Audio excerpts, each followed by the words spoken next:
Hi hello friends, welcome back to my channel cooking with Ramya. ಇವತ್ತಿನ recipe ಏನಂದರೆ ತುಂಬಾ ಸ್ಪೈಸಿಯಾದ ಹಾಗೂ ಟೇಸ್ಟಿಯಾದ ಚಿಕನ್ ಸುಕ್ಕನ ಸಿಂಪಲ್ಲಾಗಿ ಹೇಗೆ ಮಾಡೋದು ಅಂತ ನೋಡೋಣ. ಮೊದಲಿಗೆ ಒಂದು ಫ್ರೈಯಿಂಗ್ ಪ್ಯಾನ್ನ ಬಿಸಿ ಇಟ್ಕೊಂಡು 1 ಸ್ಪೂನಷ್ಟು ತುಪ್ಪನ ಹಾಕ್ಕೊಳ್ಳೋಣ. ಅದಕ್ಕೆ ಒಂದು 8 ಬ್ಯಾಡಗಿ ಮೆಣಸಿನ್ಕಾಯಿ ಹಾಗೆ ಖಾರಕ್ಕೆ ಒಂದು 4 ಗುಂಟೂರು ಮೆಣಸಿನ್ಕಾಯಿನೂ ಕೂಡ ಹಾಕ್ಕೊಂಡು ಚೆನ್ನಾಗಿ ಫ್ರೈ ಮಾಡ್ಕೊಳ್ಳೋಣ. ನೆಕ್ಸ್ಟ್ ಇದಕ್ಕೆ 2 ಸ್ಪೂನಷ್ಟು ಧನಿಯಾ ಕಾಳು ಹಾಗೆ ಅರ್ಧ ಸ್ಪೂನಷ್ಟು ಜೀರಿಗೆ, 1/4 ಸ್ಪೂನ್ ಮೆಂತ್ಯ, ಅರ್ಧ ಸ್ಪೂನ್ ಮೆಣಸು, 1/4 ಸ್ಪೂನಷ್ಟು ಸೋಂಪು ಹಾಗೆ ಅರ್ಧ ಸ್ಪೂನಷ್ಟು ಗಸಗಸೆ, 2 ಪೀಸಷ್ಟು ಚಕ್ಕೆ, 3 ಲವಂಗ ಹಾಗೆ 1 ಸ್ಟಾರ್ ಹೂವು, ಒಂದು 5ರಷ್ಟು ಬೆಳ್ಳುಳ್ಳಿ, ಸ್ವಲ್ಪ ಕರ್ಬೇವಿನ ಸೊಪ್ಪನ್ನ ಹಾಕಿ ಚೆನ್ನಾಗಿ ಫ್ರೈ ಮಾಡ್ಕೋಬೇಕು. ಗ್ಯಾಸ್ ಫ್ಲೇಮ್ನ ಲೋನಲ್ಲೇ ಇಟ್ಕೊಂಡು ನಾವು ಈ ಮಸಾಲೆನೆಲ್ಲ ಫ್ರೈ ಮಾಡ್ಕೋಬೇಕಾಗುತ್ತೆ, ಚೆನ್ನಾಗಿ ಗರಿ ಗರಿ ಆಗುವ ರೀತಿ. ನೋಡಿ, ನಾನೀಗ ಫ್ರೈ ಮಾಡ್ತಾ ಇದ್ದೀನಲ್ಲ, ಅದೇ ರೀತಿ ಚೆನ್ನಾಗಿ ಫ್ರೈ ಮಾಡ್ಕೋಬೇಕು.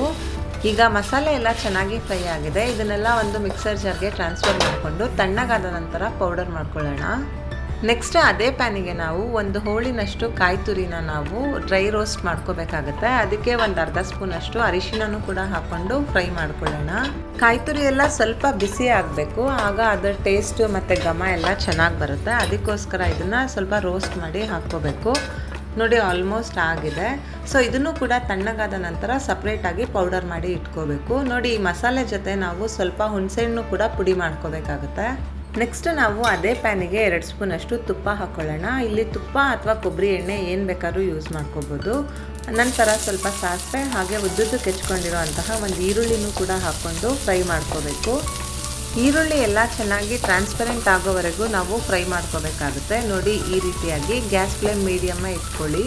ಸೊ ಇದು ಫ್ರೈ ಆದ ನಂತರ ನಾವು ಇದಕ್ಕೆ ಒಂದು 3/4 kg ಚೆನ್ನಾಗಿ ವಾಶ್ ಮಾಡಿ ಇಟ್ಕೊಂಡಿರೋಂತಹ ಕಿನ್ನೌಟ್ ಮಾಡಿರೋಂತಹ ಚಿಕನ್ನ ಇದರಲ್ಲಿ ಸೇರಿಸ್ಕೊಳ್ಳೋಣ. ಇದಕ್ಕೆ 1/4 ಟೀ ಸ್ಪೂನಷ್ಟು ಅರಿಶಿನ ಹಾಗೆ ರುಚಿಗೆ ತಕ್ಕಷ್ಟು ಉಪ್ಪನ್ನ ಹಾಕಿ ಚೆನ್ನಾಗಿ ಒಂದ್ಸಲಿ ಇದನ್ನೆಲ್ಲ ಮಿಕ್ಸ್ ಮಾಡ್ಕೋಬೇಕು.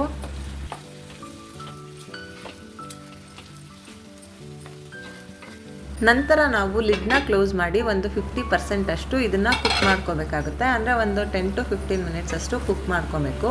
ನೋಡಿ, ಈಗ ವಾಟರ್ ಎಲ್ಲ ಚೆನ್ನಾಗಿ ಅಬ್ಸರ್ವ್ ಆಗಿದೆ. ನಾವು ಇದಕ್ಕೇನು ಎಕ್ಸ್ಟ್ರಾ ನೀರನ್ನೇನು ಹಾಕಿಲ್ಲ, ಚಿಕನಲ್ಲೇ ಸ್ವಲ್ಪ ನೀರು ಬಿಟ್ಕೊಳ್ಳುತ್ತಲ್ಲ, ಸೊ ಅದೇ ಸಾಕಾಗುತ್ತೆ.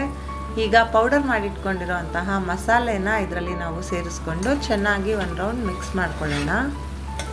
ನೋಡಿ, ನಾವು ಮಸಾಲೆನೆಲ್ಲ ಚೆನ್ನಾಗಿ ಫ್ರೈ ಮಾಡಿ ಅದು ತಣ್ಣಗಾದ ನಂತರ ಪೌಡರ್ ಮಾಡಿರೋದ್ರಿಂದ ಇಷ್ಟು ಫೈನ್ ಪೌಡರ್ ಆಗಿದೆ. ಸೊ ಇದನ್ನೆಲ್ಲ ಚೆನ್ನಾಗಿ ಈ ರೀತಿಯಾಗಿ ಮಿಕ್ಸ್ ಮಾಡಿಕೊಂಡ ನಂತರ ನಾವು ಒಂದು ಸ್ವಲ್ಪ ನೀರನ್ನ ಇದಕ್ಕೆ ಚುಮ್ಕಿಸ್ಕೊಳ್ಳೋಣ. ಅಂದರೆ ತುಂಬ ನೀರು ಹಾಕಕ್ಕೆ ಹೋಗಬಾರ್ದು. ಚಿಕನ್ ಸುಕ್ಕ ಅಂದರೆ ಡ್ರೈ ಇರೋ ಕಾರಣ ಸ್ವಲ್ಪನೇ ನೀರು ಹಾಕಿ ಚೆನ್ನಾಗಿ ಇನ್ನೊಂದು ರೌಂಡ್ ಮಿಕ್ಸ್ ಮಾಡಿ ಪಾತ್ರೆ ಲಿಡ್ನ ಕ್ಲೋಸ್ ಮಾಡಿಕೊಂಡು ಒಂದು 10 ಮಿನಿಟ್ಸ್ ಅಷ್ಟು ಇದನ್ನು ನಾವು ಮತ್ತೆ ಕುಕ್ ಮಾಡ್ಕೋಬೇಕಾಗುತ್ತೆ. ಮಸಾಲೆ ಎಲ್ಲ ಆಗ ಚಿಕನ್ಗೆ ಚೆನ್ನಾಗಿರುತ್ತೆ. ನೋಡ್ತಾ ಇರ್ಬೋದು, ಮಸಾಲೆ ಎಲ್ಲ ಈಗ ಚಿಕನ್ಗೆ ಚೆನ್ನಾಗಿ ಹಿಡಿದಿದೆ. ಸೊ ಈಗ ಇನ್ನೊಂದು ರೌಂಡ್ ಚೆನ್ನಾಗಿ ಚಿಕನ್ ಎಲ್ಲ ಮಿಕ್ಸ್ ಮಾಡಿಕೊಂಡು ಒಂದು ಪೀಸ್ ತೊಗೊಂಡು ಚಿಕನ್ ಕುಕ್ ಆಗಿದೆಯಾ ಅಂತ ನೋಡ್ಕೊಳ್ಳಿ.